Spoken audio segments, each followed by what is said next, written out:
یہ فرماتا ہے کہ میں اپنے یار کی یعنی اپنے محبوب کی الفت کو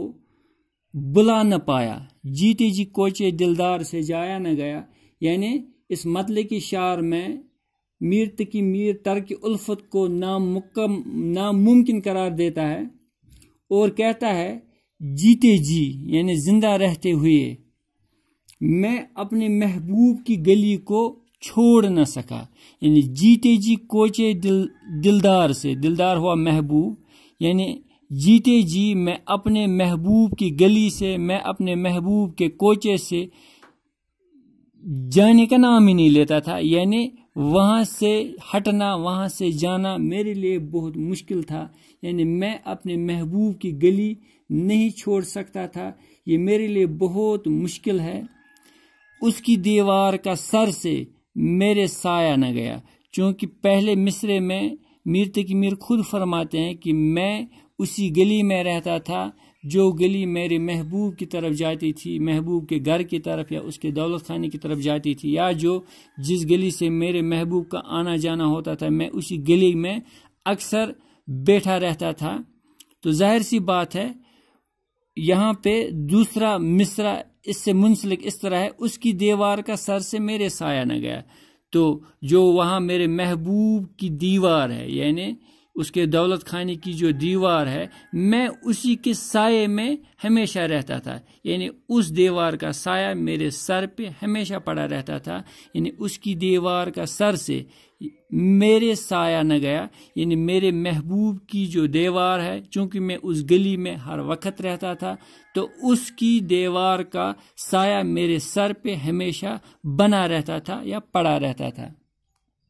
المختصر ہم یہ کہہ سکتے ہیں کہ میر تقی میر اس مطلب میں ترک الفت کو ناممکن قرار دیتے ہیں اور فرماتے ہیں میں اپنے محبوب کی گلی کو چھوڑ نہ سکا اور محبوب کی دیوار کا سایہ ہمیشہ مجھ پہ یا میرے سر پہ بنا رہتا تھا، اور یعنی میں ہر وقت اپنے محبوب کی گلی میں موجود رہا. یا دوسرے لفظوں میں ہم یہ کہہ سکتے ہیں کہ وہ اپنی محبوب کی محبت کو ترک نہ کر سکا اور زندگی بھر یا جتنی بھی اس کے آنے والی زندگی تھی یا گزری ہوئی زندگی تھی، زندگی بھر وہ اپنے محبوب کی محبت میں یا عشق میں مبتلا رہا. پھر دوسرا شعر، وہ تو کل دیر تلک دیکھتا ادھر کو رہا، ہم سے ہی حال تباہ اپنا دکھایا نہ گیا. وہ تو کل دیر تلک یعنی بالکل آسان الفاظ اس میں استعمال ہوئے ہے. تلک کا مطلب ہوا تک، یعنی وہ تو کل دیر تلک یعنی تک، وہ تو کل دیر تک دیکھتا رہا ادھر کو، یعنی میرا محبوب کل دیر تک میری طرف دیکھتا رہا. یعنی میرے محبوب کا میرا دیدار ہوا اور میں نے اس کا دیدار کیا اور ہم دونوں ایک دوسرے کو کل دیر تک دیکھتے رہے. اور ساتھ ساتھ دوسرے مصرے میں یہ کیا کہتا ہے، ہم سے ہی حال تباہ اپنا دکھایا نہ گیا. تو کسی نہ کسی طرح میں نے ہی اپنا منہ پھر چھپایا اور اپنی خستہ حالی کے باعث، اپنی تباہ حالی کے باعث میں اس کے سامنے نہیں جا سکا، بلکہ میں نے پھر اپنا منہ چھپایا، میں پیچھے ہی رہا، اس کے سامنے نہ گیا. یعنی یہاں پہ میر تقی میر فرماتے ہیں وہ تو کل دیر تلک دیکھتا رہا ادھر کو، ہم سے ہی حال تباہ اپنا دکھایا نہ گیا. یعنی یہاں پہ میر تقی میر فرماتے ہیں کہ محبوب تو کل میری طرف دیکھتا رہا لیکن میں اپنی تباہ حالی یا خستہ حالی کے باعث اس کے سامنے نہیں جا سکا اور اس پر اپنی تباہ حالی آشکارا نہ کر سکا. پھر تیسرا شعر، پاس ناموس محبت تھا کہ فرہاد کے پاس، بے ستون سامنے سے اپنے اٹھایا نہ گیا. تلمی جو میں نے آپ سے ابھی کہا تھا کہ یہ ایک شاعری اصطلاح ہے جہاں شاعر کسی تاریخی یا نیم تاریخی واقعے کی طرف اشارہ کرتا ہے. بہت سارے اشعار بہت سارے شاعروں نے اس زمرے میں لکھے ہیں.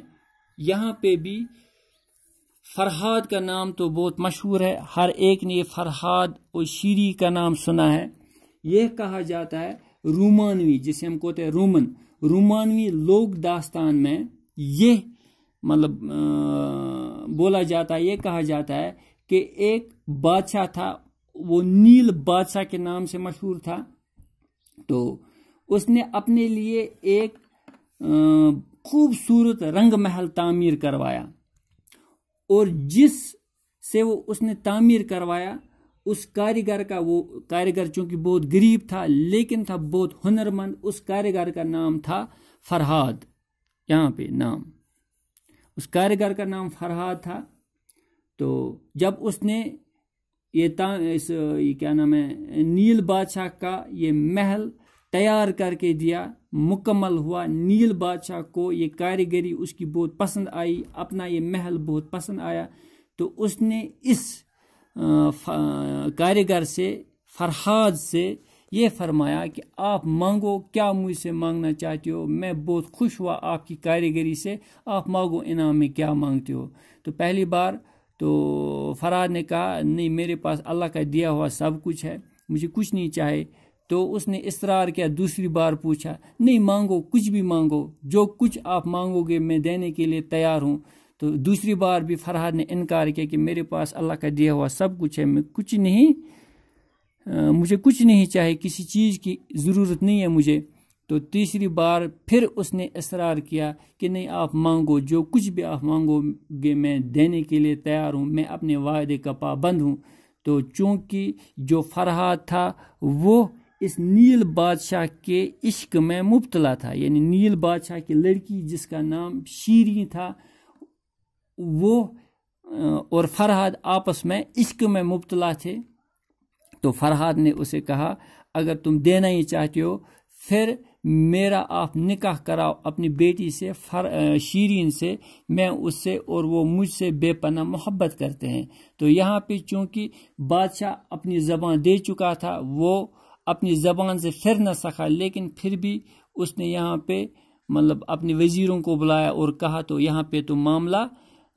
بہت پیچیدہ ہوا، اس نے مجھے زبردست چالاکی سے میری بیٹی کا ہاتھ مانگا اور میں نے اسے وعدہ کیا ہے جو کچھ مانگتے ہو میں دینے کے لیے تیار ہوں، اب میں کیا کروں؟ تو کسی وزیر نے اسے مشورہ دیا، اس نے تو محل بنوایا لیکن اگر اس محل کے نیچے سے ایک خوبصورت پانی کی ندی گزرتی یہ زیادہ ہی خوبصورت لگتا، آپ اسے کہو اس پہاڑ کے پیچھے سے، کوئی پہاڑ تھا آگے جس کا نام تھا بے ستون پہاڑ، اس کا کہتے ہیں کوہ بے ستون، یہاں پہ میں نے لکھا ہے بے ستون اصل میں کوہ بے ستون ہے، یعنی وہ پہاڑ جسے فرہاد نے کاٹ کر اس سے ایک ندی نکالی اور اس ندی کا پانی اس محل تک لے آیا۔ یعنی ان وزیروں نے اس نیل بادشاہ کو مشورہ دیا کہ آپ اس فرہاد کو اب کہو میں وعدہ مطلب نبھانے کے لیے ایک دم تیار ہوں، لیکن اس محل میں ایک خامی ہے کہ آپ اس پہاڑ کے پیچھے ایک ندی بہتی ہے، آپ جا کے اس ندی کو اس